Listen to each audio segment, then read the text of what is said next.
What's up, guys? Tyler with Off Leash Canine, North Georgia. I have 6-month-old golden retriever pup Calla here with us. She comes to us for a 2-week board and train program.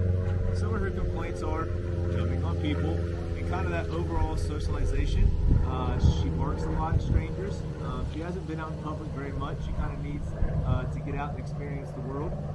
She jumps on the counters. She doesn't come when called. She pulls on the leash. Kind of the basic puppy issues we're seeing.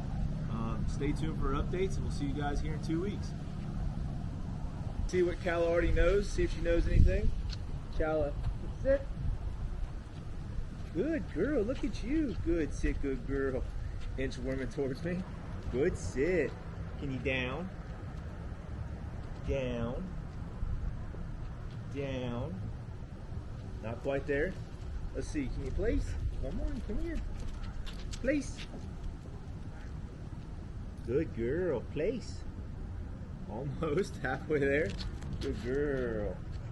Good girl. Calla, come. Come. Good girl. Good sit. Good sit. Good girl. See, can you hold it? Good sit. Good sit.